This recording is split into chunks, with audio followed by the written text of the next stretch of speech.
Votre organisation est-elle protégée contre les menaces en ligne? Le Quick Scan Report vous donnera une vue d'ensemble des vulnérabilités en matière de sécurité et des possibilités d'amélioration de vos actifs en ligne. Vous recevrez des rapports de sécurité détaillés et codés par couleur, accompagnés de nos recommandations. Dans nos rapports, nous expliquons visuellement les menaces qui pourraient nuire à votre organisation et comment résoudre ces problèmes. Quick Scan Report est un service en ligne gratuit pour les organisations enregistrées sur la plateforme Safe on Web at Work. Inscrivez-vous sur Safe on Web at Work pour obtenir votre rapport d'analyse rapide. Remplissez vos coordonnées et vos informations, comme votre nom de domaine, pour commencer votre demande. Vous recevrez les documents de votre Quick Scan Report dans votre boîte email. Grâce à ces informations, votre organisation peut investiguer et agir rapidement sur les menaces potentielles afin d'améliorer la protection de votre organisation. Inscrivez-vous maintenant et protégez votre organisation. Safe on Web at Work est une initiative du Centre pour la cybersécurité Belgique. Bonjour et bienvenue dans ce webinaire BeCyberSafe organisé par le SNI et par Bicom. Aujourd'hui, on va parler du Quick Scan de Safe on Web. Comment ça fonctionne, comment interpréter les résultats. Mais avant toute chose, n'hésitez pas à vous présenter dans le chat. N'hésitez pas à mentionner voilà quel type de commerce, quel type d'entreprise vous êtes. C'est toujours sympa en live de faire connaissance avec nos webinautes. On va essayer de rendre interactif aussi ce webinaire. Donc n'hésitez vraiment pas à poser toutes vos questions. Donc vous avez une partie chat, vous pouvez y poser quelques questions. On a aussi une petite partie sondage et on va vous demander tout de suite si vous avez fait le quick scan. Donc oui, mais vous n'avez peut-être pas encore reçu les résultats, ou alors non, vous ne l'avez pas encore fait. Et en tout cas, on va tenter avec Alexandre de vous convaincre de vous y mettre tout prochainement. Donc voilà, et petit tour de la plateforme. Si vous avez un souci technique, il y a une petite bouée d'aide en bas à gauche. Quand vous cliquez dessus, il vous propose 4 étapes. Donc la première étape, si ça ne fonctionne pas, c'est simplement de rafraîchir la page. Ça va se déconnecter, se reconnecter très rapidement. Peut-être que vous avez un problème de son. Là, il va proposer de tester, ou alors un test de connectivité. Et enfin, si ça ne va vraiment pas, si vous avez vraiment des problèmes de connexion, il y a toujours un accès par téléphone qui est possible. Donc, en cliquant sur la petite bouée d'aide en bas à gauche de la plateforme, vous avez la possibilité de vous faire aider pour arriver, pour écouter et pour regarder ce webinaire donc proposé par le SNI et Bicom et soutenu par l'Europe et le SPF Économie. Alors aujourd'hui, notre spécialiste du jour, c'est Alexandre Pluvinage.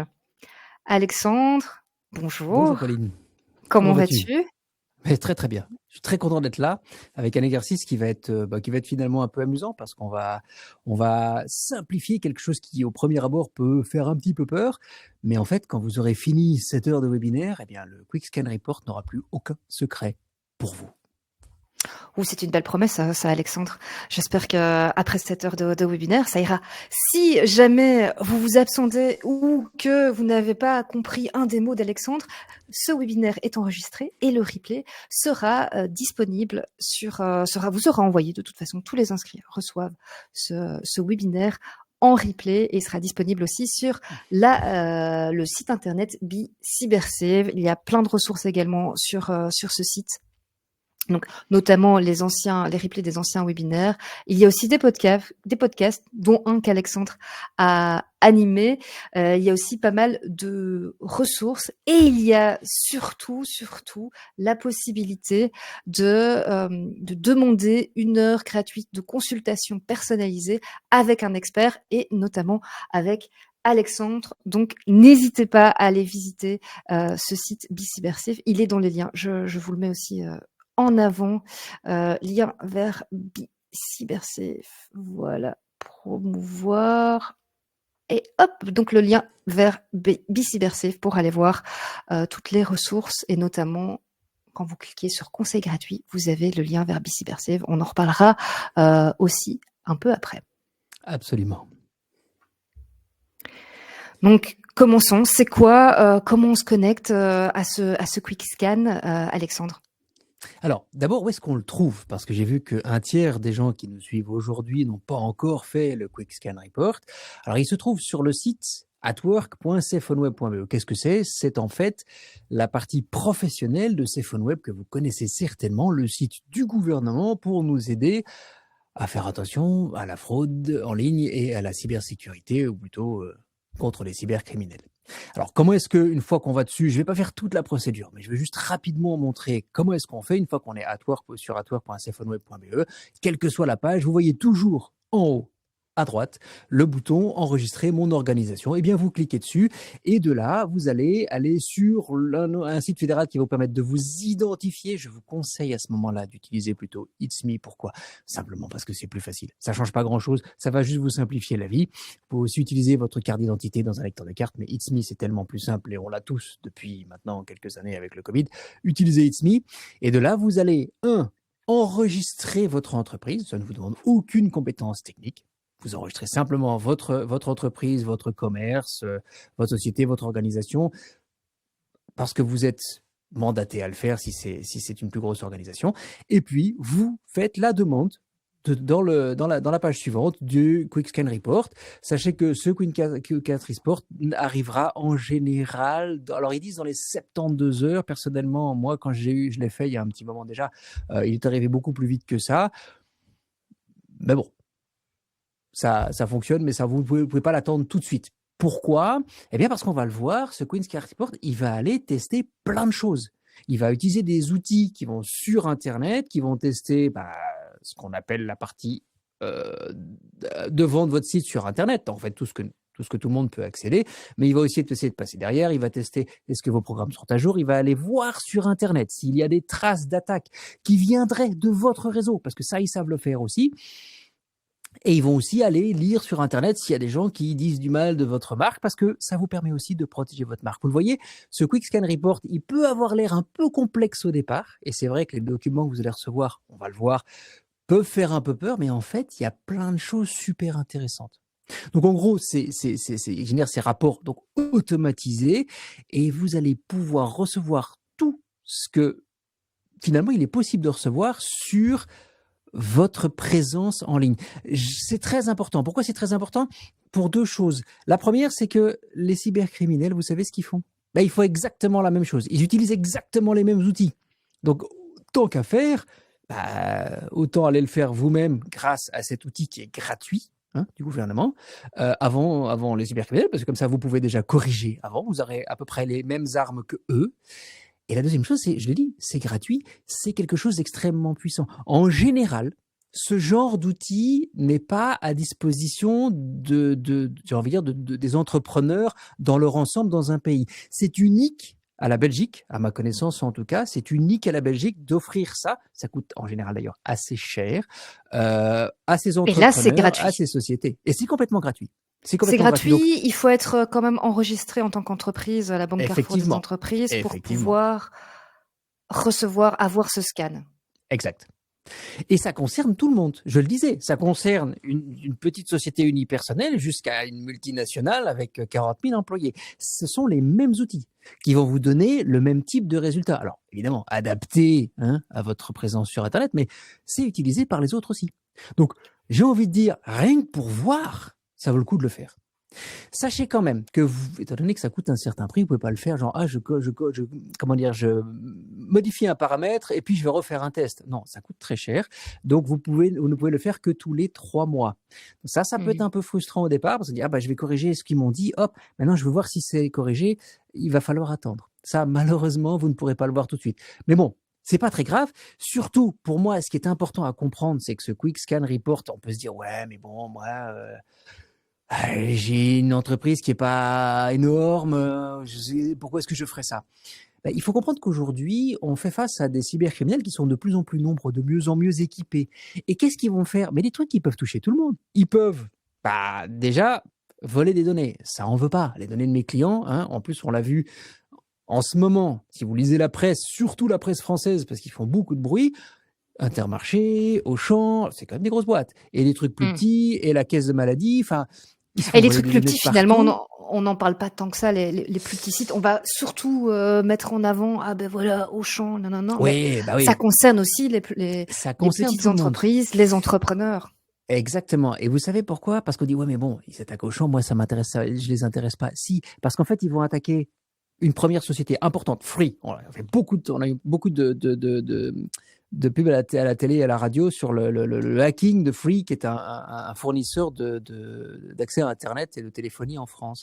Mais de là, ils vont récupérer, ils vont voler des données, ils vont récupérer des données. Et en fait, à chaque fois qu'ils ont trouvé une donnée, ils vont aller voir si elle fait quelque chose de plus. Donc, si une société en Belgique se fait voler ces données et que vous êtes client de cette société, bah, ils vont essayer chez vous. C'est aussi bête que ça. Donc, je disais, vol de données. Ils peuvent publier des pages cachées. Ça a l'air. Moi, j'ai discuté l'autre jour avec un gars qui a une présence en ligne, qui est même un spécialiste du marketing en ligne, qui donne des formations un peu comme moi moi je le fais sur la cybersécurité, et qui vient me voir, il me dit, tu sais Alexandre, il s'est passé un truc.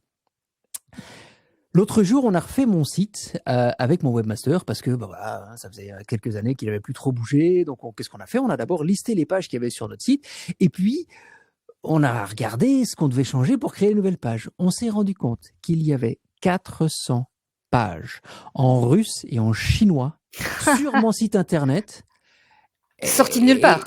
Ah oui, complètement. Et donc, il dit, mais non, qu'est-ce qu'ils ont fait? Ils ont tout effacé, ce qui est bien, et en même temps, c'est dommage, parce qu'on ne sait pas ce qu'il y avait sur ces pages. Mais vous imaginez qu'il y a des hackers russes ou chinois qui utilisent votre site internet pour faire des actions malveillantes quelque part dans le monde. Vous ne voulez pas ça?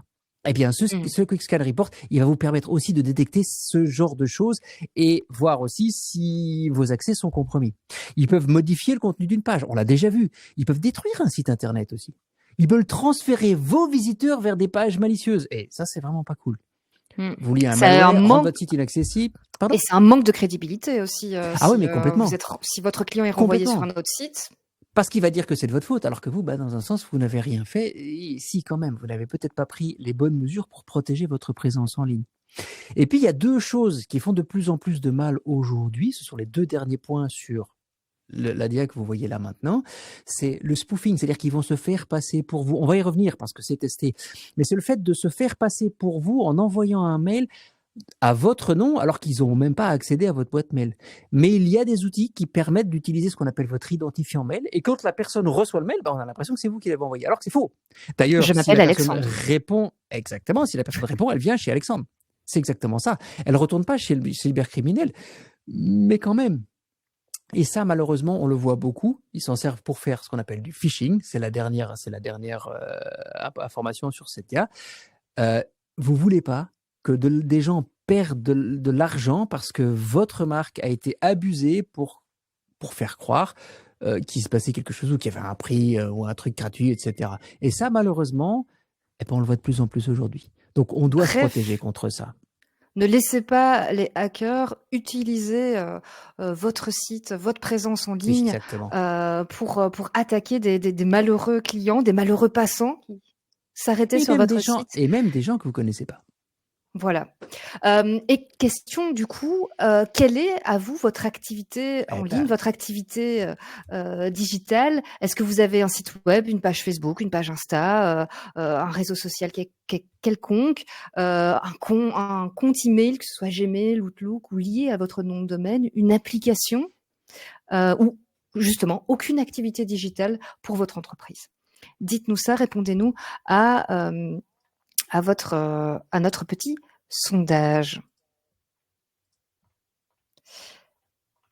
Et voyons ensemble un petit peu. Alors pour l'instant, personne n'a évidemment coché aucune activité digitale. Vous êtes déjà ici en ligne et connecté à ce webinaire. Donc normalement, vous avez au moins besoin d'un compte, d'un email pour vous connecter ici. Donc vous avez certainement une présence en ligne. Vous êtes trouvable sur Internet. Alors pour la plupart, ils ont des réseaux sociaux et un site web et un compte. Ça, c'est bien. Un compte email, évidemment. Exactement. Et donc, c'est ce qu'on va voir maintenant, en fait. Ce Quick Scan Report, il vous offre une photo à un instant T, au moment où vous le demandez, en fait, de la sécurité de votre plateforme en ligne. Alors, attention, Ils ne testent pas votre Facebook, votre Insta ou votre Gmail. On va quand même en parler un tout petit peu à la fin parce que ça aussi, il faut le sécuriser. Il va aller tester votre réseau informatique si vous en avez un et surtout votre site internet. Sachez qu'il va vous permettre surtout de corriger les vulnérabilités les plus importantes. Et on va le voir. Vous allez voir, il y a beaucoup de choses qu'il peut détecter. On ne va pas tout corriger. Ça ne veut pas dire qu'il ne faut pas tout corriger. Mais soyons clairs, suivant la taille et l'importance de votre présence en ligne, vous n'allez pas faire les mêmes investissements qu'une banque ou qu'un téléopérateur ou que, je ne sais pas moi, le secteur pharmaceutique. Il faut aussi être réaliste. Mais au moins, il y a des choses qu'on va voir qu'il faut corriger et vous allez savoir quoi avec ce rapport. Sachez que, Pauline en a déjà parlé, vous allez pouvoir obtenir, après que vous ayez demandé votre rapport, un coaching d'1 heure où moi, voire un de mes collègues, nous allons vous aider à le lire, à le comprendre et à mettre en place certaines actions. Il y a une limite. On ne peut pas mettre les actions en route à votre place. Et étant donné que chacun peut avoir sa plateforme différente, sur certains points, on risque d'être un tout petit peu générique. Mais c'est pas grave. On va essayer de vous aider et surtout de vous guider vers la solution, même si nous, au moment où vous nous présentez votre solution qu'on ne connaîtra peut-être pas, parce qu'on ne les connaît pas toutes, on n'a pas la réponse. On saura quand même vous guider vers une solution. Alors, oui. Et donc, ce coaching, ce sera pour orienter vers les solutions, mais on ne met pas en place la solution en tant que telle, solution au problème critique. Allez, on va essayer d'aller dans le détail si on peut, mais on va pas les mettre en place à leur place, à votre place, évidemment. Parlons maintenant et rentrons dans le vif du sujet. Maintenant que je vous ai bien présenté ce que c'était, ce que ça faisait, ce Quick Scan Report. Alors, il va vous donner 5 rapports. Un rapport de synthèse, un rapport détaillé et puis d'autres choses. Je vais être très honnête avec vous, on ne va pas passer trop de temps là-dessus parce qu'il y en a un qui nous intéresse et c'est sur celui-là que nous allons travailler maintenant jusqu'à la fin de ce webinaire. C'est le rapport détaillé. C'est celui qui va aller vous dire, nous avons testé A, B, C, D, E, F et voici ce que nous avons trouvé. Le reste, je ne dis pas que c'est important, mais pour vous, à votre niveau, c'est pas là que vous allez mettre votre nez parce que c'est pas là où se trouve l'information qui vous importe le plus. Sachez aussi que ils le disent sur le site du CCB, donc le Centre pour la cybersécurité en Belgique, qui est en fait, c'est eux qui gèrent SafeOnWeb, qu'ils vont pouvoir répondre à certaines questions sur le Quick Scan Report si vous envoyez un mail à info@ccb.belgium. Mais attention, ils ne vont pas répondre à vos questions techniques. Ils vont vous répondre si vous avez un souci. Voilà, j'ai essayé de faire le rapport, ça ne marche pas, qu'est-ce qu'il y a? Donc là, ils vont vous aider, mais ils ne font pas de support pour les résultats. Pour ça, eh bien, vous avez de la chance, vous avez l'heure de coaching. Ce rapport, qu'est-ce qu'il y a dedans? Je vais vous montrer d'ailleurs. Je vais vous montrer un rapport que j'ai pu récupérer et je vais vous montrer toutes les pages. On va les détailler un petit peu plus tard. Il y a d'abord 4 pages d'introduction. Ok, super, c'est génial. Vous pouvez lire ça. Il est en anglais. Alors attention, il est toujours et uniquement en anglais. Pourquoi? Parce que la société qui fait ça, elle ne le fait qu'en anglais. Il n'y a pas tellement de sociétés qui font ça sur Internet. Et aujourd'hui, le CCB est en train de regarder comment ils pourront le traduire. Mais pour l'instant, il est en anglais. Sur la page 5, vous allez trouver votre score global et le classement par catégorie. Et puis, à partir de là, on va vous classer vos risques par sévérité et vous allez voir les détails. Vos risques sont classés de bas vers médium, haut et critique. Soyons clairs. Ce qui est bas, j'ai pas dit que c'est pas important, mais honnêtement, c'est pas là où vous allez vraiment devoir changer. Encore une fois, ça dépend de la taille et de l'exposition de votre entreprise. Si vous ne faites que de la vente en ligne et que tout votre business est là-dedans, je vous conseille d'aller regarder un peu tout le reste. Mais il faut être honnête aussi. Vous n'allez pas passer 6 mois à aller corriger l'erreur de ce rapport si votre présence sur Internet n'est pas tellement importante, c'est juste une vitrine. Donc, ce sera à vous d'aller voir ce qui est important pour vous. En tout cas, tout ce qui est haut, vous allez devoir analyser l'importance pour votre commerce en disant, écoute, ça, c'est important ou pas, avec l'aide de votre webmaster, avec l'aide de votre hébergeur, parce que ça peut être différent. Quand on va parler de votre réseau informatique, c'est votre hébergeur, la société qui met votre site à disposition sur Internet. Vous savez que votre présence sur Internet, elle se fait sur 3 niveaux. Elle se fait d'abord sur ce qu'on appelle le registrar, dans la société qui vous vend votre nom de domaine. Ce serait quoi, par exemple SafeOnWeb.be. Voilà. Si votre nom de domaine, c'est safeone.be, vous avez acheté ce nom de domaine. Là, Mhm. vous pouvez l'avoir acheté directement sur l'hébergeur, parce qu'il y en a qui disent oui, moi je pouvez Ils font tout. venir vous héberger chez nous, et en plus vous avez le droit à un an gratuit. Bah, c'est très bien. Alors c'est la même société, mais si c'est pas le cas, bah, ça doit se passer là. C'est ce qu'on appelle le niveau DNS. Puis il y a le niveau de l'hébergeur, c'est-à-dire les serveurs qui sont quelque part dans le monde qui permettent à votre site de se trouver sur Internet. Ça, c'est la deuxième chose. Et puis la troisième chose, c'est le site. Vous utilisez un CMS, un WordPress ou des solutions toutes faites comme Wix ou comme Shopify, pardon. Tout ça, c'est 3 niveaux différents. À vous d'aller voir qu'est-ce qui sera le plus critique pour vous, pour le plus haut. Et pour les critiques, là, en revanche, on ne rigole On ne pas. se pose Tout pas ce de la qui est question. critique, vous cherchez à corriger ça, soit vous, soit votre webmaster, soit votre hébergeur. Vous leur envoyez un mail si vous dites écoutez, j'ai reçu ça, ça me pose un problème, mais je ne sais pas ce que c'est. Ils ont des équipes techniques, ils ont des services d'aide et ils vont vous aider, soit à le faire pour vous, soit à vous expliquer comment vous le faites. De toute façon, vous pouvez toujours chercher sur Internet, vraiment en tapant le nom de votre hébergeur et la chose que vous voulez corriger, et vous allez de toute façon trouver cette information sur Internet. Alors Et allons-y. l'hébergeur a tout intérêt aussi à ce que les sites soient sains sur tout leur hébergement. Exact. Donc, Exact. Alors allons-y, allons voir ce joli rapport et ça commence par, eh bien, c'est marrant tiens d'ailleurs, je suis presque certain que vous avez tous ou presque des enfants, eh bien, cette première page de votre rapport, c'est le bulletin de votre enfant qui rentre de l'école. Et en gros, eh bien, le premier là, c'est quoi? C'est sa note globale. Voilà. Il a un C. C'est pas génial. Est-ce que c'est grave? Non, mais c'est pas génial. Bon, ok. il a plus que la On va moyenne. vivre avec. Il va passer l'année. Voilà. Oui, puisque ça va jusqu'à F, par exemple. Ah, Ensuite, dans son rapport, vous allez trouver quoi? Eh bien, vous allez trouver les notes par matière. En maths, en physique, en français. Là, c'est quoi? C'est le site internet, la réputation, l'encryption, l'email, etc., etc., etc. On va revenir dessus. Et puis ensuite, il y a son évolution dans l'année. Puisque je vous l'ai dit, vous pouvez faire un rapport, enfin demander un Quick Scan Report tous les 3 mois.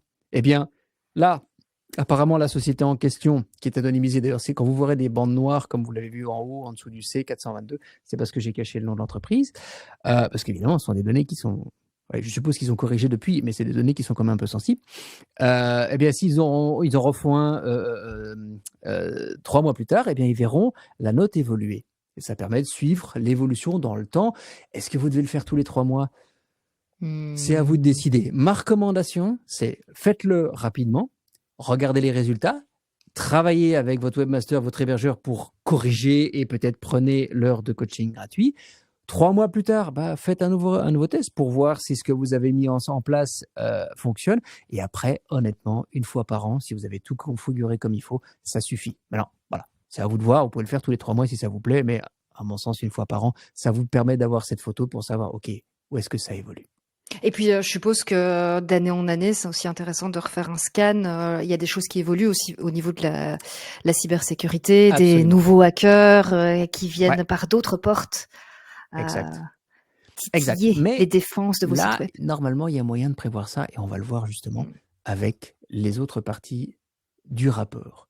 Alors, la partie importante ici, pardon, Pauline, tu Oui, voulais j'allais quelque chose? dire, là, oui, donc là, on est dans quelle partie du rapport? On est toujours dans la... Eh bien là, on est dans la vue par matière. Et la Ok. vue par matière est classée par sévérité. Je l'ai promis, critique, haut, médium et low. Je suis désolé, tout est en anglais. Moi, je n'ai entouré que critique parce que c'est là où on va d'abord aller mettre son nez. Ici, en high, il y en a un aussi. Et qu'en plus, qui est Au facile à niveau corriger. Et puis, du network. médium, exactement. Et encryption. Pardon, le high est encryption et le network, oui, pardon, c'est le critique, exactement. Et après, medium et low, ils peuvent très bien décider que pour eux, c'est pas très grave parce que c'est pas parce que c'est sur le rapport que c'est très grave. Ça dépend encore. Si vous êtes une banque, tout est très grave, soyons très clairs, parce que les conséquences sont extrêmement graves.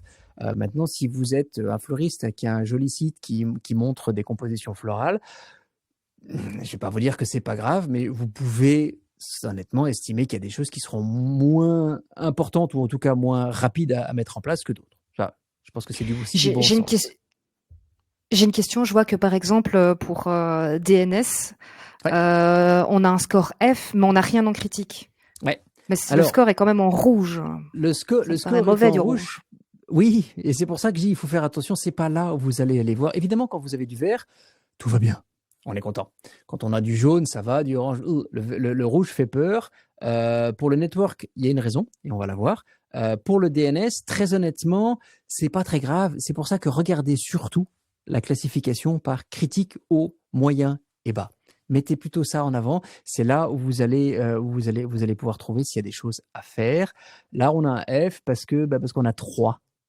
Mais bon, c'est 3 bas. Alors, personnellement, moi, je trouve Donc ça ça pas fait un grave. haut. Mais Question voilà. Alexandre aussi, est-ce que on pourrait donc juste sur la slide d'avant, ou Ouais, peut-être on va voir étape par étape. Est-ce que tu vas nous expliquer, parce que je vois website, ouais, network, DNS, tu vas nous exact. expliquer par étape? Ok, Tout ce que alors c'est. c'est parti. Je vais tous vous les expliquer et là, on va rentrer dans le détail.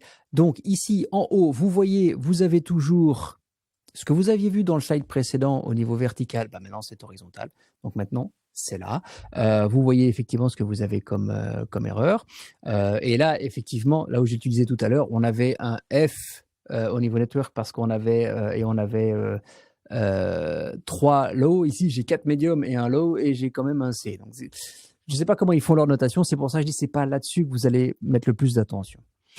Le website, en fait, ce qui se passe ici, ils vont aller chercher les risques que votre plateforme encourt à partir du moment où elle est publiée sur Internet. C'est-à-dire que les fraudeurs, les cybercriminels vont essayer de rentrer et d'essayer de modifier, de mettre des pages en ligne, comme les pages en russe et en chinois dont je parlais tout à l'heure. Votre site doit être protégé. Alors, sachez que la plupart des CMS comme WordPress, Joomla, Drupal, enfin il y en a plein, ou des fournisseurs de solutions clés en main comme Wix.com, dont je parlais tout à l'heure, prennent en compte la plupart de ces vulnérabilités. C'est-à-dire qu'ils vont corriger les vulnérabilités, ils vont corriger les erreurs et les mises à jour vont permettre, on le reverra d'ailleurs parce qu'on va en reparler de ça dans quelques minutes, vont permettre d'éviter ce genre de problème.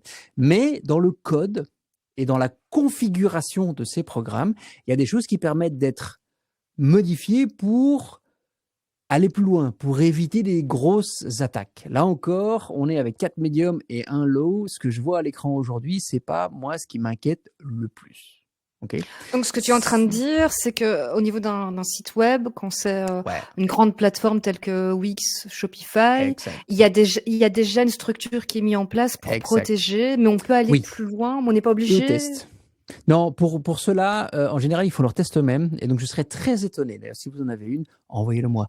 Enfin, pas un rapport, parce que c'est confidentiel, mais contactez-moi parce qu'un rapport qui montrerait qu'un Wix ou qu'un Shopify a des F sur certains points, c'est pas normal. Et en général, c'est leur plateforme qui met en place le site et ils corrigent tout pour tout le monde en même temps. Et ça, c'est plutôt malin. Mais bon, après, ça coûte aussi des sous. Donc, c'est à décider ce que vous allez mettre en place ou investir pour votre site. Un WordPress aussi?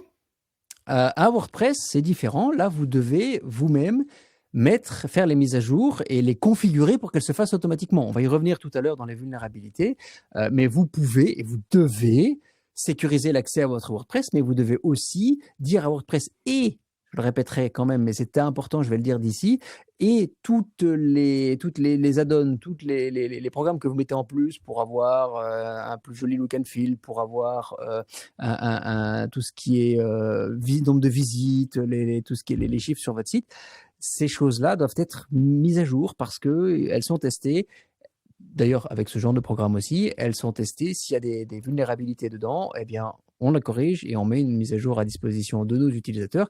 Le mieux, c'est que dès que la mise à jour est disponible, le programme la récupère, il la met en ligne et vous êtes protégé. Voilà. Top. Tout bêtement. N'hésitez pas, si vous avez des questions, vous pouvez les poser. Là, on le voit, alors je vais le faire uniquement pour celui-ci, mais je vous ai expliqué, vous avez en haut les risques dont on a parlé tout à l'heure. Donc là, on a 0, 0, 4 et 1 risque au niveau médium et bas. Ensuite, vous avez l'évolution dans le temps si vous refaites des tests. Et vous avez, et c'est là où c'est important, le détail des choses qu'ils ont trouvées. Typiquement, là, apparemment, ils utilisent des cookies qui ne sont pas assez sécurisés, qui ne sont pas assez encodés, et il y a moyen de faire mieux. Bon, c'est pas là où je mettrais, moi, personnellement, mais ça, c'est mon choix personnel, mon attention. Mais on va le voir dans d'autres, il y a des endroits où il faut absolument faire attention. OK, on a vu comment c'était, on a vu le site internet. Allons voir maintenant le suivant qui est l'IP ou la réputation. Donc cette catégorie, en fait, elle donne une information sur le fait que votre site ou votre domaine pourrait contenir un malware et utilisé pour lancer des attaques contre d'autres identités, d'autres entités. Qu'est-ce que ça veut dire? Ça veut dire qu'à un moment, il rentre, il place un malware sur votre serveur ou dans votre site, et de là, ils vont attaquer d'autres entreprises. C'est ce qu'on appelle aussi des botnets. Donc en fait, il va y avoir des attaques qui seront lancées de votre réseau, de votre site internet vers votre banque, vers l'État, vers, j'en sais rien, moi, votre opérateur téléphonique. Alors là, je prends les grands exemples, mais ça leur permet aussi de bloquer un site. Comment est-ce qu'ils font? Ils vont simplement scanner Internet pour voir, parce qu'ils savent évidemment les attaques quand elles sont là, ils les connaissent, et voir d'où est-ce qu'elle vient. Et donc ils ont des listes en disant, oh mais elle vient de ce site-là, il vient de me demander un Quick Scan Report, eh bien je peux leur donner l'information. Et donc ça permet de vérifier s'il n'y a pas un malware sur votre site. C'est génial, vous n'avez même pas à le faire, ça se fait automatiquement. Donc ça c'est plutôt cool, vas-y.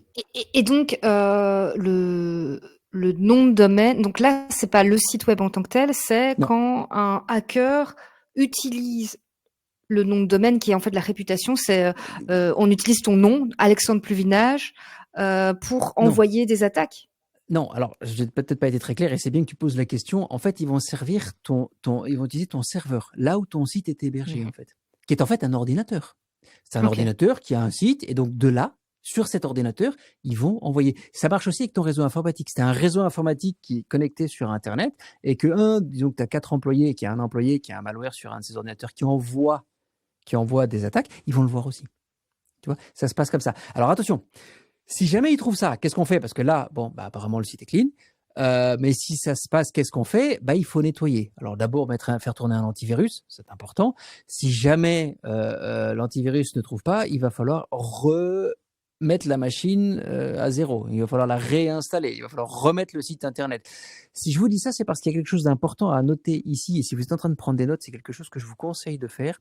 Vous devez faire des mises à jour, des backups, des sauvegardes. Voilà, merci le mot. Vous devez faire des sauvegardes régulières de votre site internet, de votre réseau, pour que si jamais à un moment ça arrive, vous puissiez retourner en arrière au cas où ce serait nécessaire. Si votre antivirus ne trouve pas, parce que c'est un nouveau virus, vous pouvez récupérer. Sachez que les hébergeurs permettent aujourd'hui de faire ça automatiquement. Vous dites voilà, je veux que toutes les semaines, tu fasses une sauvegarde et vous allez avoir la liste de ces sauvegardes et vous allez pouvoir les récupérer. Et là, concrètement, on demande à l'hébergeur de revenir une semaine en avance ou 2 semaines. Exact. Et on a perdu ce qu'on a fait ces 2 semaines-là. Oui. Mais on récupère un site propre normalement. Ouais. Et on essaie de corriger le problème qui leur a permis de rentrer. Effectivement, c'est tout à fait ça. Alors tu dis, on demande, en fait, on va soi-même sur son hébergement et on fait soi-même la récupération. Ça, on sait faire soi-même. Il y a certains hébergeurs qui proposent un service, c'est parfois payant, mais on peut toujours le faire soi-même à n'importe quel moment. On avance. L'encryption. Alors l'encryption, c'est le fameux HTTPS. Tout le monde a entendu parler du HTTPS. Je dois quand même ici faire un petit aparté. Cet HTTPS, ça veut dire que le transfert de données est sécurisé. Beaucoup de gens pensent encore aujourd'hui, et peut-être qu'on a mal fait notre boulot quand on a présenté l'HTTPS il y a quelques années, que si l'HTTPS c'est sécurisé, donc je risque rien. Ça veut dire que je peux aller sur n'importe quel site, c'est de l'HTTPS, je ne peux pas me faire infecter, on ne peut pas me voler mes données. C'est faux. On peut très bien aller sur un site de phishing en HTTPS, d'ailleurs ils le sont quasiment tous aujourd'hui. On peut très bien télécharger un virus en HTTPS. Qu'est-ce qui se passe? Simplement, la connexion entre mon ordinateur ou mon téléphone et le serveur de l'autre côté est encryptée. Ça veut dire que si quelqu'un vient mettre son nez dedans, ce qu'on appelle un man in the middle, donc une personne au milieu qui viendrait voir, il peut rien voir. C'est typiquement ce que votre application bancaire fait. Quand vous utilisez votre application bancaire et que vous allez sur le site de votre banque, c'est de l'HTTPS. Si jamais vous êtes sur un réseau non sécurisé, personne ne peut voir ce qu'il y a sur votre compte parce que c'est encrypté. Alors là, il teste votre encryption. Il teste votre encryption. Si vous n'avez pas de HTTPS sur votre site, vous allez avoir un critique. Tout de suite. C'est pas bien. Maintenant, est-ce que c'est grave? J'ai des critiques, il faut les corriger. Maintenant, si vous ne faites pas de capture de données, que vous ne faites que montrer je reprends mon fleuriste de tout à l'heure, des jolies compositions florales, c'est pas très grave si quelqu'un voit que quelqu'un regarde des compositions florales en photo. Mais quand même, par Oui, mais défaut, maintenant, c'est tellement mal vu d'avoir un HTTP. voilà. Je trouve que c'est rentré dans les coutumes de se dire, ah non, HTTP, vite, je quitte. Exactement. Et c'est là où je voulais en venir. Il y a de plus en plus de navigateurs Internet qui refusent ou qui mettent un message d'alerte. Et il y a des gens qui reçoivent, eux, de leur côté, que votre site n'est pas sécurisé, alors que c'est pas tout à fait juste. C'est sûr que l'encryption n'est pas faite. Et ça, c'est pas top. Ici, en question, par exemple, pourquoi est-ce qu'ils ont un high? Simplement parce que ils ont activé l'HTTPS, ils l'ont, et ils ont laissé l'HTTP, mais l'HTTP ne reroute pas automatiquement sur l'HTTPS. Qu'est-ce que ça veut dire? Ça veut dire que si quelqu'un tape http://monsite.be, ils vont Tu tomber tombes sur la dessus. version non encryptée. Et ce qu'il faut faire à ce moment-là, c'est juste un paramètre à changer chez votre hébergeur qui fait que si on envoie ça en HTTP, eh bien l'hébergeur dit très bien, mais je t'envoie de toute façon vers la page en HTTPS et là tout est encrypté et tout le monde est content. Bêtement. Mm. Voilà. Il n'y a rien d'autre. C'est aussi bête que ça. Faut pas trop s'embêter. Mais il faut comprendre ce que c'est que l'HTTPS. Si je prends maintenant la partie vulnérabilité, on en a parlé tout à l'heure et Pauline m'a déjà posé la question tout à l'heure, mais je vais quand même le répéter. C'est pas grave. L'idée, c'est de vérifier si vos programmes sont à jour. Comment ça se passe? Eh bien, ils vont aller voir quelle version, prenons que vous ayez un site WordPress, quelle est la version de WordPress que vous avez? Il dit, ah tiens, c'est la version XYZ. Ah oui, mais il y a la version XYZ2 qui est plus récente et qui corrige des vulnérabilités. Eh bien là, il va vous dire, c'est bien, mais votre version, elle contient des vulnérabilités qui pourraient être utilisées contre vous. Et donc, c'est mieux d'utiliser la dernière version. Il va faire la même chose avec les extensions que vous auriez mis, parce qu'avec WordPress, il y en a plein, et il y en a même certaines qui sont très très bien. C'est pour ça que là, honnêtement, celui-là, il est tellement simple. Vous faites quoi? Vous allez dans votre CMS ou chez votre hébergeur et vous lui dites, mets-moi à jour automatiquement tout ce qui peut être mis à jour. Ça veut dire que là, en gros, vous n'avez plus rien à vous embêter. Vous aurez un A tout le temps parce qu'il est toujours en train d'aller télécharger la dernière mise à jour. Donc celui-là, il est super simple, il est facile à corriger et en gros, quand il l'est, vous êtes tranquille. Ça, c'est cool. Donc, vulnerability management, c'est vraiment le côté manager ses mises à jour, au final. Exactement. C'est exactement ça. Tu as tout à fait raison. C'est même très bien expliqué. Et alors, pour en revenir, par exemple, les WordPress, les Shopify et Wix, est-ce qu'ils font des mises à jour automatiques? Eux, ils font les mises à jour automatiquement. Eux, ils vont tout de suite pousser la nouvelle version sur leur serveur et tous leurs clients en bénéficient tout de suite. Donc, à ce niveau-là, oui.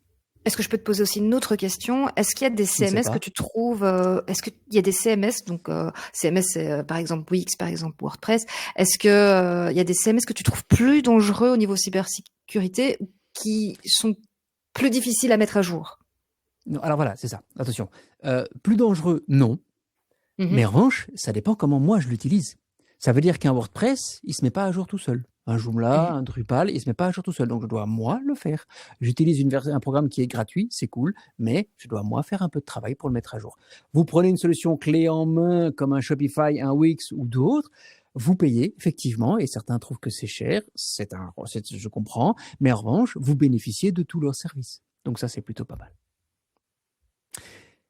Alors, le suivant, désolé, je les passe un par un, mais je voudrais que vous compreniez à chaque fois de quoi on parle. Et si jamais vous avez un doute, retournez après dans la vidéo, reprenez le bon endroit et vous allez vite comprendre ce que ça veut dire. On parle maintenant de la surface d'attaque. Là encore, bravo. Ils ont un A950 sur 950. En fait, là, c'est un petit peu technique. Mais disons que la surface d'attaque, en gros, c'est en gros comment est-ce qu'ils vont pouvoir vous attaquer, mais pas uniquement chez vous.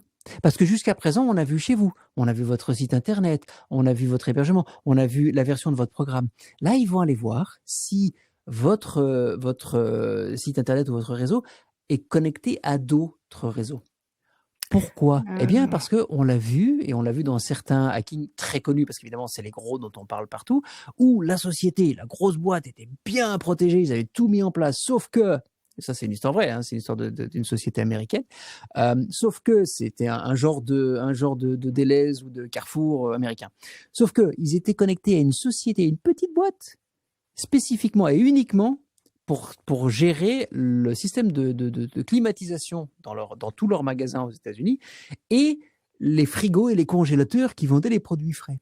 Et cette boîte, elle faisait une chose, elle se connectait au réseau de cette société et de là, elle vérifiait et s'il y avait des problèmes, bah, ils pouvaient soit intervenir, envoyer quelqu'un, réparer un frigo ou changer des paramètres. Super simple, pas de souci. Et eux, ça leur permettait de pas la grosse boîte, ça leur permettait de pas s'embêter avec ça. Qu'est-ce qui leur est arrivé? Eux, bah, on les a pas piratés parce qu'ils étaient super bien protégés. Mais la connexion entre cette petite boîte qui gérait le chauffage et le froid et leur réseau, elle était mal protégée. Eh bien, ils ont hacké cette boîte. Et cette boîte-là leur a permis de rentrer dans la grosse société. Parce que, parce que le fait qu'il y ait des informations qui transitent, jusque-là, ça a toujours été normal. S'ils vont faire ça, alors, soyons clairs, dans la plupart des cas, pour des petites et des moyennes entreprises, vous n'allez pas vraiment avoir de risque ici. Mais si c'est le cas, sachez qu'ils vont aussi tester tout ce qui se connecte à votre réseau ou votre site Internet pour voir si on peut passer par là pour rentrer. C'est ce qu'on appelle la surface d'attaque qui est plus grande que votre site, mais qui est liée à tout ce qui se connecte à votre site, en fait. Voilà. Donc, par exemple, une imprimante connectée, utilisée par tous les Absolument. employés, Absolument, qui se connecte à Internet pour faire ses mises à jour. Ouais. une Mais bon, elle est porte dans ton réseau. automatisée. Elle est dans ton réseau. Donc, normalement, ça, ce sera testé ailleurs. Mais c'est presque ça. C'est pas loin. Mais si l'imprimante est à la maison, oui, ça marche là. Tu vois ce que je veux dire? La surface d'attaque, elle se trouve à l'extérieur de ton réseau. Ok. Alors, le réseau, le network, là, typiquement, bon, on a un F. Ouh, c'est pas beau. Pourquoi? Parce qu'on a. Bon. Non, hein. Ça, c'est l'accès à ton site internet, en fait. Ce qui leur permet ce qui te permet aussi d'accéder, de travailler ou de mettre à jour quand c'est un simple site internet comme un WordPress. Ça permet de mettre à jour. Là, il y a il y a une porte FTP, c'est des gros mots, ça. C'est simplement, l'FTP, c'est un programme qui permet d'aller mettre à jour votre programme, votre site internet si vous l'utilisez. Il se trouve que là, ils utilisent un système FTP et qu'ils ont laissé une porte ouverte. C'est pas bien. Fermez-la tout de suite et tout ira mieux. Si là, typiquement, par exemple, vous êtes dans ce cas de figure et que vous avez ça et que vous ne comprenez pas ce qui se passe, alors soit vous venez, en fait, je vais faire la pub, ils vont dire ils vont beaucoup trop. Soit vous venez dans le coaching, mais surtout, vous allez voir votre hébergeur Internet et vous lui dites, écoute, j'ai ça, qu'est-ce que je dois faire? Et ils vont vous expliquer simplement comment corriger ce truc-là. Vous ne devez pas devenir des experts en sécurité informatique ou en IT pour corriger ça. C'est leur job de vous conseiller sur comment le faire. Donc, vous ne devez pas avoir d'inquiétude pour ça. C'est le bon réflexe. Regardez les critiques et allez voir votre hébergeur si vous ne comprenez pas. OK? Et alors, petite question, là, je vois Oui. FTP porte ouverte, juste dans le slide d'avant. Est-ce qu'ils te disent, tiens, c'est cette porte-là qui est ouverte, on pourra donner vraiment toute l'information complète, ou ils disent juste, il y a une porte ouverte? Il y a des informations au-dessus que je n'ai pas montré, tu vois, asset, expected actual. Donc, en fait, l'asset, c'est le nom du site Internet, mais je ne vous le montre pas parce que c'est des données qui sont quand même confidentielles. L'expected, c'est ce qu'on aurait dû avoir. Et l'actual, c'est qu'est-ce qu'il y a maintenant. Et ils vous disent, voilà, aujourd'hui, vous avez ça et ce serait mieux d'avoir ceci. Et là, c'est pas très compliqué à aller corriger. Si vous n'êtes pas un IT, parce que c'est vraiment du code qu'on vous donne là, vous allez demander de l'aide à votre webmaster ou à votre hébergeur. Sachez que vous n'êtes pas les seuls. Il n'y a pas que vous qui avez ce problème ou qui avez eu ce problème. Ils ont déjà la réponse pour vous. Donc, il ne faut vraiment pas hésiter de leur poser la question. Et si vraiment ils ne vous aident pas, peut-être qu'il faut changer d'hébergeur. En tout cas, moi, j'en connais plein. Ils sont toujours là pour vous aider et en plus, ils sont assez rapides. Donc, normalement, ça devrait bien se passer. L'email. Alors là, ça, c'est intéressant parce on arrive presque au bout. Il nous en reste 3 à faire. L'email, c'est justement ce dont je parlais tout à l'heure, c'est le spoofing. C'est le fait d'envoyer des mails de votre part, ça arrive, hein, c'est info@votresiteavous.be. Vraiment. Sauf que c'est pas envoyé de votre site. C'est ce qu'on appelle du spoofing. Pour se protéger contre ça, il y a des technologies qui s'implémentent assez facilement et qui ont des noms qui ressemblent à des gros mots, à savoir SPF, DMARC et DKIM. Wow, de quoi il me parle? Vous ne stressez pas, là encore. Typiquement, je vais vous dire un truc, moi je l'ai fait faire par quelqu'un qui n'y connaissait rien il n'y a pas longtemps sur son serveur et il m'a dit, je dois faire quoi? C'est marqué, DMARC, tu changes ça, il est allé voir et c'était juste un paramètre à changer. En général, les hébergeurs, ils savent ce que c'est. Aujourd'hui, le spoofing, c'est un vrai fléau. Ils ont tous ça, il faut juste activer. Ça prend 2 secondes et c'est très simple à faire sur votre hébergeur. La plupart d'entre eux, en tout cas, c'est pas très compliqué. Maintenant, pourquoi il n'active pas par défaut? Ça, c'est une bonne question. Peut-être qu'il faudrait qu'il y ait une loi qui les force à le faire. Non, je ne rigole pas. Maintenant, Celui-ci, il a reçu un low parce qu'il avait implémenté tout. Donc ça, c'est bien déjà. Puis c'est-à-dire, ils sont à 831 sur 950. Ils avaient tout implémenté. Mais il y en a un qui était mal configuré. C'est encore autre chose. Une fois que c'est implémenté, il faut bien les configurer. Il vous explique ici, voilà, vous le voyez dans l'expected, il doit être en reject et pas en quarantaine. Pourquoi? Allez, je vais vous donner le truc. Vous allez me dire, ça va jamais me servir. Peut-être qu'il y a une question trivial poursuite sur le démarque, ça m'étonnerait. Mais sachez que la différence, c'est que si vous le mettez en quarantaine, vous savez ce qui se passe? Quand vous recevez un email comme celui-là, il part en quarantaine, c'est-à-dire qu'il part dans vos indésirables, tout bêtement. Mais il rentre quand même. Il est quand même dans la boîte des indésirables.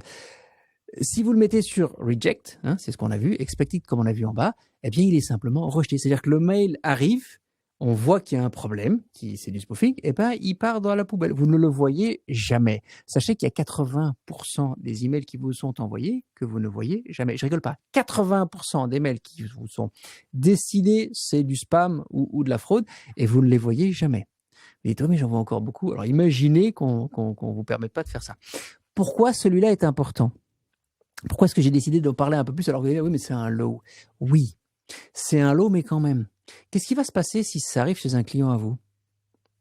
Si cet email qui est envoyé va en quarantaine, donc va dans les indésirables d'un client à vous, qu'est-ce qu'il va faire, lui? Qu'est-ce que vous feriez si vous recevez un mail indésirable dans vos indésirables, il y a un mail de, je sais pas moi, de votre banque? Vous dites non, c'est pas un indésirable. Donc vous dites, vous faites un clic droit et vous dites non, vous t'envoies ces mails-là, tu les envoies dans mon inbox, dans ma boîte mail normale. Le problème avec la quarantaine, c'est qu'alors le programme mail, il va dire à chaque fois que je reçois un mail de cette société, je ne le mets plus en quarantaine, je le mets dans la boîte mail normale. Résultat, il n'y a plus de protection. Ah oui, puisque ça a été contourné par votre client qui dit mais non, mais attends, ça c'est mon fleuriste, j'ai pas envie que ces mails arrivent dans ma poubelle, je veux qu'ils arrivent ou dans mes indésirables, je veux qu'ils arrivent dans ma mailbox parce que moi je veux voir ces compositions. Il fait du super beau boulot. C'est pour ça qu'il faut corriger celui-là. Bêtement, mais voilà. Question pour bien comprendre. Donc, ouais. en gros, c'est une vulnérabilité qui fait que le hacker va prendre ton nom, je sais pas moi, Alexandre, @plusvinage.be, et il va envoyer un email à un de tes clients ou à n'importe qui en fait. À n'importe qui en fait. À des listes, ils ont des listes. Et ils ont exactement la même adresse email, mais ça va tomber. Alors comment? Oui. En gros, attends, je vais essayer de refaire simplement. En gros, quelqu'un a un programme qui lui permet d'envoyer des emails de l'adresse alexandre@plusvinage.be. Je vais garder ton exemple. Il n'a pas accès à la boîte mail alexandre@plusvinage.be. En fait, il fait un faux. Mais l'email, il arrive vraiment alors chez le destinataire, il arrive chez pauline@pauline.be. Mais quand tu le reçois, si tu fais si tu réponds, tu vas vraiment chez Alexandre, tu vas pas chez le fraudeur. Mais qu'est-ce qui se passe, toi? On se connaît et t'as dit non, attends, les mails d'Alexandre, moi je veux pas qu'ils arrivent dans ma poubelle ou dans mes indésirables, je veux pouvoir les lire. Et donc tu dis à ton programme mail, s'il te plaît, les mails d'Alexandre vont toujours dans ma boîte mail normale. Voilà. Mais je pense qu'on va pas passer trop de temps là-dessus. Sachez que quand même, là encore, si vous avez des critiques, si le SPF des marques d'Ekim ne sont pas configurés, il faut le faire. Sinon, voilà. Celui-là, c'est un lot que moi je trouve important. Parce que le problème, c'est qu'on ne sait jamais quand les fraudeurs vont utiliser votre nom dans votre dos, alors qu'en changeant ça, simplement, ils ne peuvent plus le faire. C'est juste plus possible. Sachez que toutes les grosses sociétés ont ça. Les banques, évidemment, parce que quand on parle de phishing, les banques, elles sont toujours, ils vont toujours essayer de piquer leur nom, mais aussi les services de l'État, les opérateurs téléphoniques. Donc faites-le. On avance encore un tout petit peu pour finir dans les temps. Alors il y a tout ce qui est perte de données, ce qu'on appelle en anglais data leakage. Sachez que ce point pour vous va être important si vous stockez des données. Là, typiquement, je connais la société qui a fait ça, ils ne stockent rien. Ils n'ont aucun problème de perdre des données puisque de toute façon, ils n'en stockent pas. Ce qu'on pourrait leur voler, c'est quoi? C'est leur page, mais en fait, ils ne peuvent pas parce que leurs pages, elles sont déjà sur Internet puisque c'est leur site Internet. Maintenant, un e-commerce voilà. qui vend des choses, on stocke les données. Exactement. Et puis c'est aussi pour aider mon utilisateur parce qu'il peut alors avec son identifiant retrouver son adresse plus facilement et pas la rentrer à chaque fois. Là effectivement il va falloir sécuriser les accès et éviter que quelqu'un puisse se faire passer pour quelqu'un d'autre et voler un certain nombre de données. Le vol de données c'est devenu un sport national, enfin même un sport international. chez les fraudeurs. J'en ai parlé tout à l'heure. Pour prendre l'exemple de la France, qui est pas très loin de chez nous, sur une semaine, on a eu Free, on a eu Intermarché, on a eu Auchan, on a eu la Caisse Maladie, enfin, je veux dire que les gars, ils s'amusent, hein. Donc là, typiquement, si vous stockez des données de vos clients, de vos utilisateurs, cette page-ci va être importante. Les choses qui pourraient sortir ici doivent être prises avec un grand sérieux. Pourquoi? Parce qu'on a une législation européenne qui s'appelle le RGDP qui va vous obliger à protéger les données de vos utilisateurs sous peine de sanctions. Donc C'est celui-là, aussi en lien avec tous ici, les cookies. les cookies étaient plus hauts, mais c'est encore autre chose. En fait, dans le cookie, il n'y a pas toujours de l'information, ça dépend du type de cookie que vous utilisez. Mais là, c'est vraiment comment est-ce que je protège l'accès aux données que je stocke sur mes Mhm. serveurs et qui sont aussi des données personnelles de mes utilisateurs.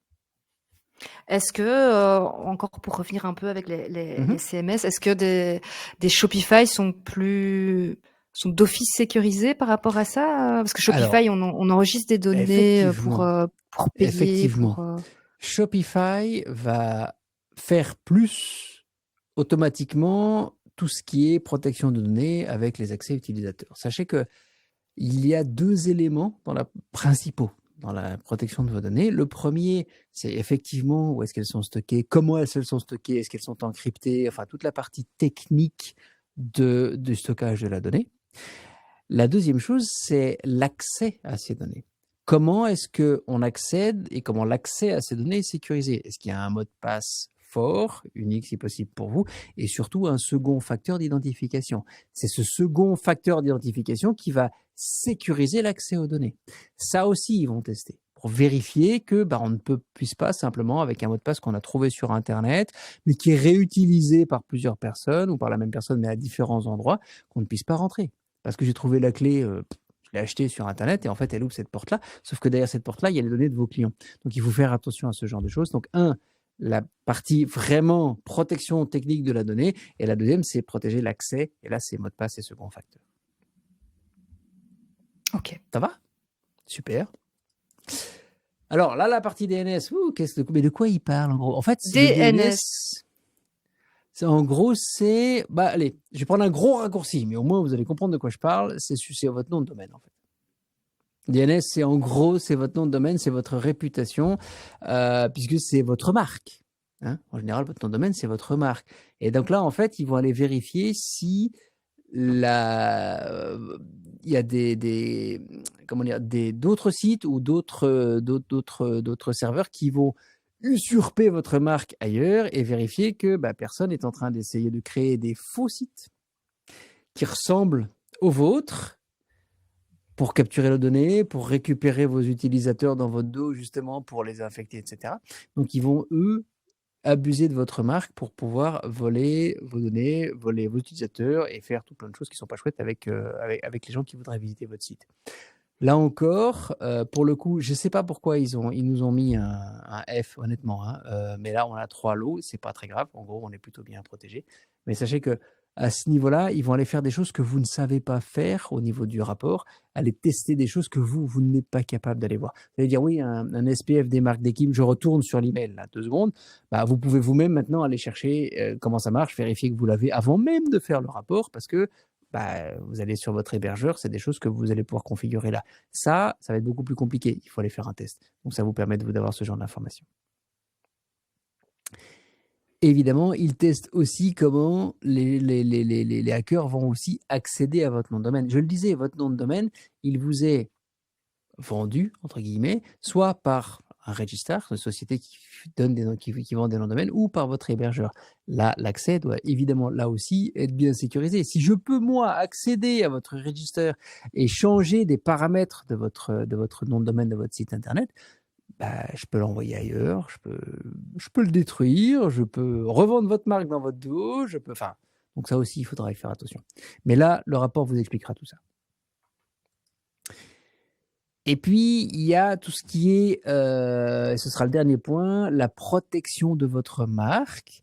Qu'est-ce qu'ils font là? Ils vont aller chercher s'il y a des indicateurs qui montrent que votre marque a été abusée ou critiquée sur certains médias, et les médias sociaux bien évidemment, pour éviter qu'il se passe des choses sur Internet que vous ne sachiez pas, que vous dites oh, de toute façon il ne faut pas aller acheter chez ce fleuriste, de toute façon ces fleurs elles sont toujours pourries, alors que c'est absolument pas vrai, mais il y a des gens qui vont essayer par concurrence déloyale, par vengeance, par méchanceté et bêtise, désolé, ça peut arriver, vont essayer de détruire votre marque en fait.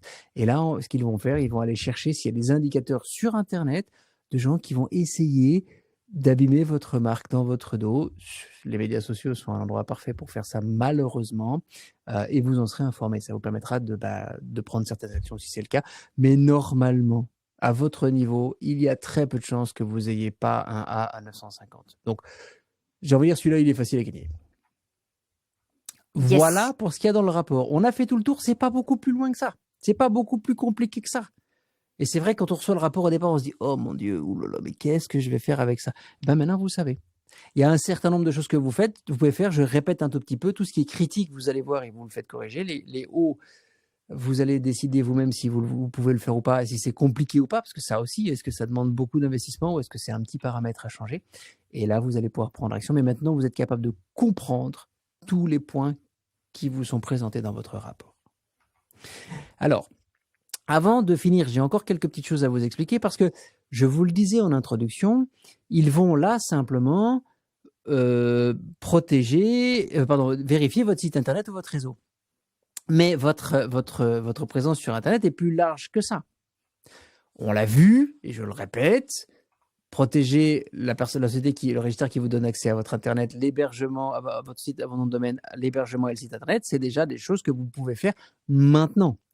Mettre en place un long mot de passe différent, unique pour ces trois-là, et un second facteur comme un SMS ou une application de sécurité comme Microsoft Authenticator, si vous n'avez pas ça aujourd'hui et que vous n'avez pas fait le rapport, n'allez même pas faire le rapport. Faites d'abord ça, mettez un mot de passe unique et activez un second facteur, et après allez faire le rapport. Parce que de toute façon, ils vont trouver quelque chose là, ils sauront très bien qu'il y a quelque chose qui ne va pas. Donc ça, j'ai envie de dire, c'est le truc de base. Faites vos mises à jour automatiques. Ça aussi, vous pouvez le faire même si vous n'avez pas encore fait le rapport. Allez faire les mises à jour automatiques de vos extensions et de votre WordPress, etc. Activez l'HTTPS et activez les protections anti-spoofing. J'ai envie de dire que ça, c'est les trucs de base que vous savez faire vous-même, sans même avoir un rapport, pour protéger votre site et votre marque sur Internet. Mais il n'y a pas que ça. D'ailleurs, tiens, tu n'avais pas une question, Pauline? Une question par rapport au... Je te réveille à votre présence sur Internet. Oui, non, mais la présence sur Internet, ils ont déjà répondu. Effectivement, pardon, c'est moi qui m'endors. Ils avaient une page Insta, ils ont une page Facebook, une page Insta. Okay. Certains ont un profil TikTok, certains une chaîne. Merci. Ok. Chaîne aussi. Ok, d'accord. Est-ce qu'il y en a qui... Oui, on n'avait pas posé la question. Est-ce qu'il y en a qui ont des... vous pouvez le mettre dans les commentaires si vous voulez. Est-ce qu'il y en a qui vendent sur Amazon ou sur Booking si vous êtes dans l'hôtellerie? Là aussi, il vous faut protéger l'accès à ces plateformes. Sachez que le Quick Scan Report ne va pas tester ça. Pour tester Booking, il faut que Booking demande lui-même son rapport. Pour tester Amazon, mais bon, c'est pas les boîtes belges, donc de toute façon, ils pourront pas le faire. Mais typiquement, il n'y a que le propriétaire de la société, de la marque, qui pourra demander un test de sa propre marque et de son propre site. Mais vous, en tant qu'utilisateur, vous devez utiliser, et je sais que je répète, je l'ai déjà dit, mais malheureusement, on le voit trop souvent, un mot de passe long et différent. Cette année, on nous a à nouveau annoncé quel était le mot de passe le plus utilisé dans le monde. Un mot de passe long et... Non, le plus utilisé, c'est le même qu'il y a 5 ans, c'est 1, 2, 3, 4, 5, 6. Et donc, je pense qu'effectivement, il est important de toujours répéter ce message. Vous utilisez un mot de passe long et unique que vous faites créer par une application de gestionnaire de mots de passe, c'est tout bête, et vous mettez un second facteur. Pourquoi c'est tellement important? Eh bien parce que le reste de votre présence sur Internet va aussi impacter votre business. Il n'y a pas très longtemps, j'ai discuté avec une société, c'était un monsieur qui avait qui avait une petite société unipersonnelle et qui se servait de Facebook pour faire sa promotion. Il avait mis des années à construire sa page et toute sa communauté. Qu'est-ce qui s'est passé? Il y a des gens qui ont pris le contrôle de sa page Facebook parce qu'il l'avait mal sécurisé, ça c'est sa responsabilité, qui ont fait des bêtises et Facebook a dit cette page-là, elle remplit plus nos conditions, on la ferme, il n'a jamais pu la récupérer, il a dû tout recommencer, des années de travail, 6000 personnes qui le suivaient, terminé. Poubelle, tu peux recommencer à zéro. Ça, vous voulez pas que ça vous arrive, mais ça va dans l'autre sens aussi. Si vous vendez sur Amazon, moi j'ai sorti une conférence un jour et quelqu'un m'attrape en me disant, vous savez, moi ça m'est arrivé, j'avais acheté un truc sur Amazon et puis j'ai reçu un message de la personne, parce que c'était pas Amazon qui vendait ce produit, ils vendent aussi, vous pouvez vous-même vendre vos produits sur Amazon si vous le souhaitez. Et donc j'ai reçu un message du vendeur qui me dit, désolé, cher client, on a eu un problème avec votre paiement et donc je ne peux pas vous envoyer parce qu'il n'y a pas de paiement. Donc, je vous envoie un lien, vous cliquez dessus, vous faites le paiement et je vous enverrai le produit. Il a suivi, il a cliqué, il a repayé. En fait, ce n'était pas nécessaire. Qu'est-ce qui s'est passé? Il s'est passé que le vendeur avait mal sécurisé son accès à lui, Amazon, alors qu'Amazon est extrêmement sécurisé. Oui, mais si moi, je te donne une maison ou un coffre-fort super sécurisé, mais que tu ne mets pas une bonne Tu mets serrure la clé dessus, devant. ça ne sert à rien. Voilà, tu laisses la clé dans la serrure.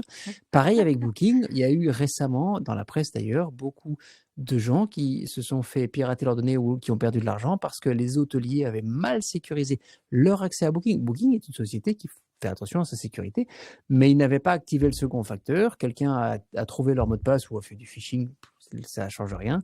Ils ont récupéré un mot de passe et de là, ils ont pu contacter les gens qui avaient réservé dans l'hôtel. Donc, s'il vous plaît, sécurisez vos plateformes en ligne. Je vais vous montrer deux choses et je vais juste vous les montrer parce qu'on est arrivé au bout de l'heure, mais surtout parce que vous allez recevoir ces slides. Surtout, je pense que tous ceux qui vont remplir l'enquête à la fin vont pouvoir recevoir les slides. Typiquement, je vous ai expliqué ici comment on sécurise son Gmail. C'est de la même manière. Vous allez sur google.com, vous allez cliquer en haut sur votre photo et puis vous suivez mes exemples. Vous êtes dans les paramètres du compte, les paramètres de sécurité et vous allez pouvoir vérifier qu'ici tout est vert. Et si ce n'est pas le cas, vous faites le changement. Pour Facebook, c'est pas à peu près la même chose. Alors, j'ai pris des écrans de smartphone. Pourquoi? Parce que simplement, c'est beaucoup plus joli pour montrer ensuite que des écrans d'ordinateur. Mais ça marche de la même manière sur un ordinateur. Vous allez dans le menu sur Facebook, le centre pour la sécurité et pour la privacy. Et puis, vous allez chercher le check-up de vie privée. Et puis, vous allez suivre la petite madame avec son pull bleu et elle va d'abord vous demander si votre mot de passe est OK. Moi, c'est le cas. Elle va vous demander si votre authentification à deux facteurs est activée. Évidemment, c'est le cas. Et en plus, elle va vous demander si vous voulez configurer les alertes. C'est-à-dire que s'il se passe quelque chose sur votre compte Facebook, vous allez recevoir un message disant tiens, au fait, on a vu une connexion qu'on ne connaissait pas. Et donc, vous serez alerté. Tout ça, c'est gratuit. Tout ça, ça se configure très simplement. Et vous savez quoi? Une fois que c'est fait, vous n'avez plus rien à faire. C'est fait pour toujours. Et ça, c'est cool. Voilà, j'en ai terminé. Je ne sais pas si vous avez des questions ou si Pauline a encore des questions.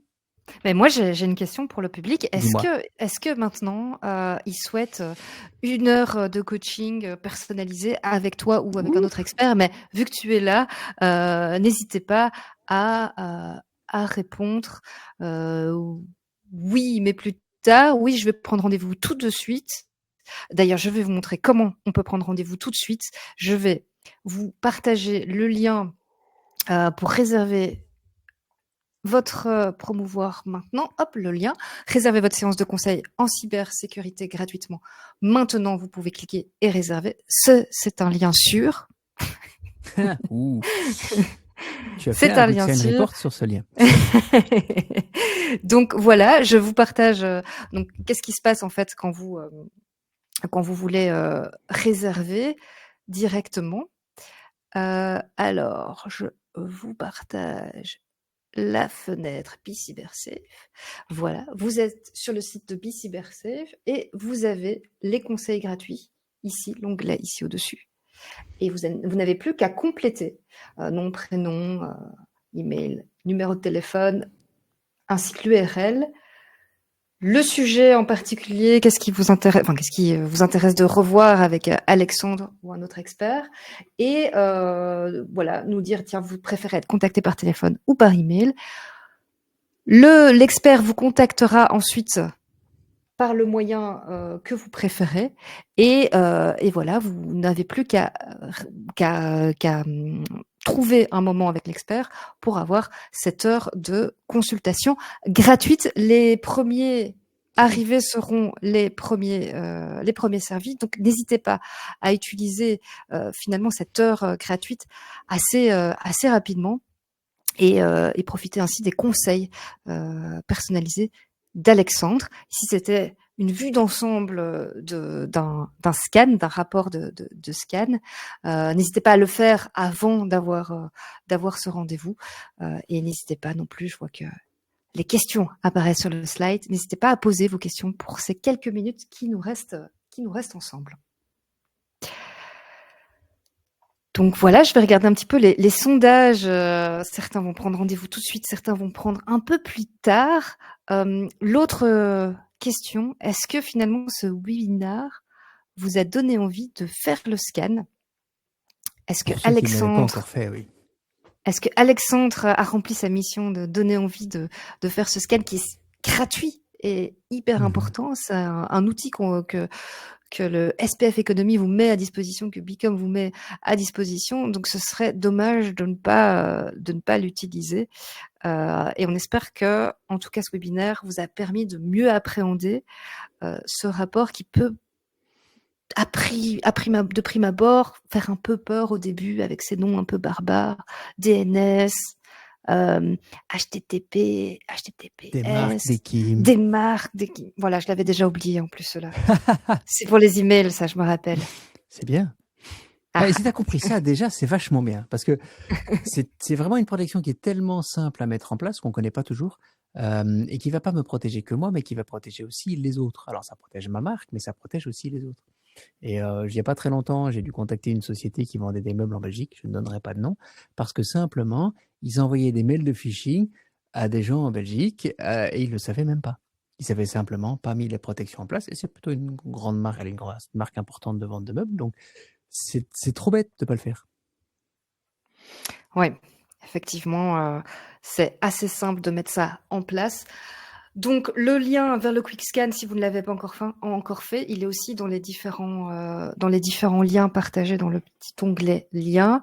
Il n'y a pas de questions. Je pense que tu as été hyper clair, Alexandre. Merci pour tous ces conseils et toutes ces explications hyper limpides, même pour des néophytes qui n'y connaissent pas grand-chose à la technicité d'un site internet.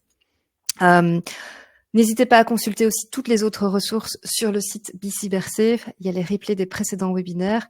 Les prochains webinaires vont être mis dès la fin de l'année. Mais sinon, vous pouvez déjà avoir pas mal de documentation, de podcasts, les replays aussi pour aller plus loin. On a montré quelques petites astuces pour protéger son Gmail, mais également ses réseaux sociaux.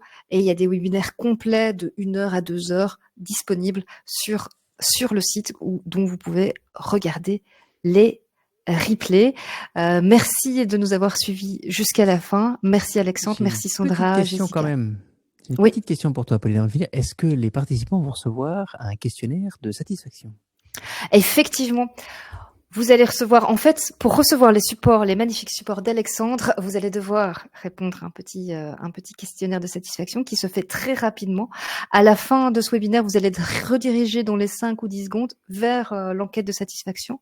Et dans quelques heures, vous allez recevoir le replay de ce webinaire avec un lien vers l'enquête. Vous allez aussi recevoir le replay, donc ça c'est chouette, c'est cadeau. Génial. Merci Pauline. Merci pour ton aide et pour tes questions, parce que je sais qu'on a traité d'un sujet qui peut être un petit peu compliqué comme ça, donc tu as posé des bonnes questions pour simplifier. Merci beaucoup. Merci à tous, merci Sandra, Frédéric, Jessica, et on espère vous revoir bientôt dans d'autres webinaires cybersécurité. À bientôt. Au revoir à tous. Au revoir.